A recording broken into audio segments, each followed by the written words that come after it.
talking about Burning Skin, because that was the first piece that I presented. Yes. And for me, shockingly, it represented the first Quebecois piece I had ever seen or heard about the subject of racism itself. Canadian piece, no? Maybe Canadian. I didn't dare say that, but it could have been. I have to say, I think it's one of the most seminal works about racism that has been created in this country. I would agree with you. Yes. And I've actually brought it back in 2015. Fantastic. Why? The growing tide of nationalism and racism. Yeah. So yes, I did Burning Skin, which was very successful at the time. It toured pretty well most places, coast to coast in Canada. I did in the UK. I was even brought to India to do it in a festival called New Directions in Indian Dance, organized by the Germans, of course, not by the Indians, because they didn't have the money. Yeah. The Germans had it because Pina Bausch was going to tour in their country the year after. So they wanted to prepare the critics and the public to that kind of work. So they decided to explore contemporary dance in an Indian context. So I did a festival in Toronto called Kalanidhi. They were blown away by what I did. And so they brought me to the UK. Right after that, timing-wise, I hopped on a plane and went to India to perform in Delhi. So the Kalanidhi Festival Conference Symposium, I was actually there. The first one. The first one. And I remember the subject, the whole context of it was what is this contemporary Indian dance? Yes. I mean, what does that mean? And when is it traditional and when is it not traditional? Yes. It was sort of that beginning space to talk about this emergence of an avant-garde contemporary Indian dance.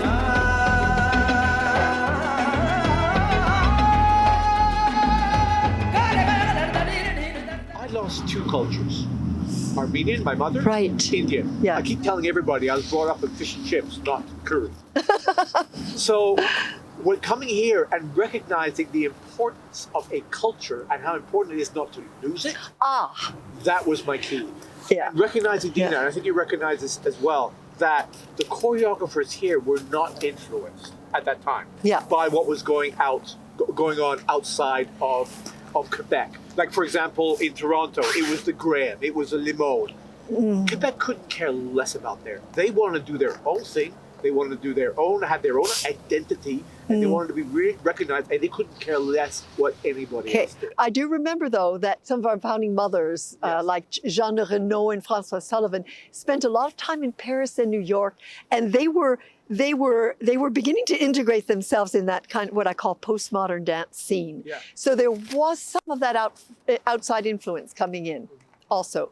But there was this drive to create a Quebec culture and a Quebec contemporary dance, yes. So then what I saw myself, Quebec was a minority in a minority. Yeah. I was a minority in a minority. Yeah. And I want to do things differently that recognize where I came from. Yeah, of course. And ergo, I decided to create this piece about the shame I felt from being Indian. From the very start, I tried to deny my Indian self. It was a curse, and I wanted to be rid of it. Those are the words of Anif Qureshi, the writer who I was influenced by. I really connected to what he had to say, because that's what I felt all my life, because of the racism that I experienced when I first came to Canada. Yeah. And so I wanted to basically talk about that. Yes. I wanted to go back and reappropriate a culture that I lost.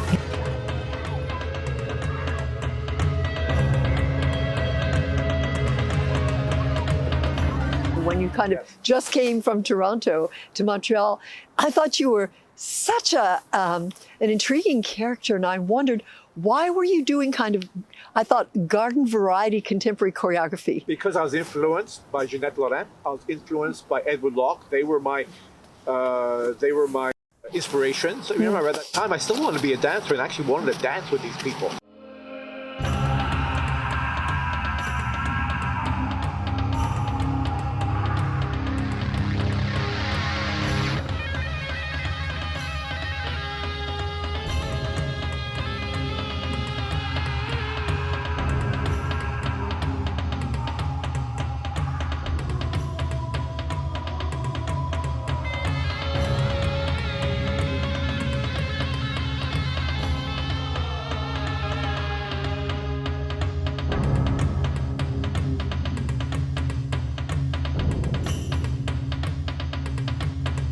Burning Skin was very intense, I remember. yes. Very, like we call it today, a difficult conversation we were having. Yeah. And yet that tea ceremony was a bit of tongue-in-cheek, Oh, the tea ceremony, which springing we will do through. later.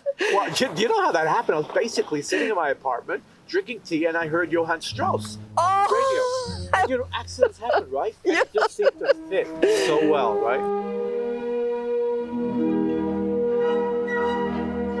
It's humor mixed with tragedy, Yeah. which is very Shakespearean. Look at the clowns in all of the Shakespeare's tragedies, the Lears and the Macbeth. There's always humor because you've got to make people relax a bit. And when something is too heavy, Yeah. which you call, like, say, banging you over the head Yeah. with a subject, then people get a bit kind of closed on it.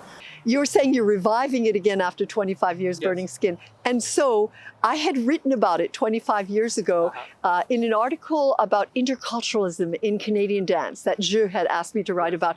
And there you are with the tea ceremony photo, and I was talking about the piece and describing it.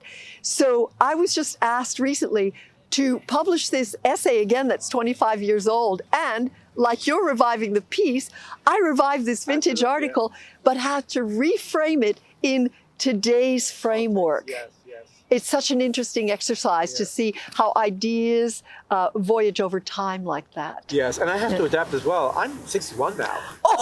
I can't dance the way I danced before. Just cut off a few little edges, but not too much, No, really, because no. you're still pretty agile, Yeah. I would say. Thank you. Seems to me, anyway. Yeah. Thank you. Thank you very much, dear. And thank you so much. Thank you so much for being a part of that, and thank you for having faith and trust in me. You, in many respects, are the reason why I'm here today. Honestly. So Oh. you need those curators, the people at the very beginning who gave us a chance. I You were one of the understood. first people who actually saw an intercultural relationship to dance. It's amazing to feel all of that history in my mind go by. But in the beginning, I came and was teaching and dancing, but at some point, I felt it was much more important to create a supporting structure for this burgeoning contemporary dance movement. Yeah. And I felt just compelled to leave the dancing some to the side, and I'm so thrilled 40 years later to have been able to support so much work. You know, that started in a little loft apartment building and turned into this mega downtown with small little theaters, a mecca for dance. I'm very excited that those 40 years produced all of that and people like you. Great. So, That was fun to do. Yeah. Very spontaneous.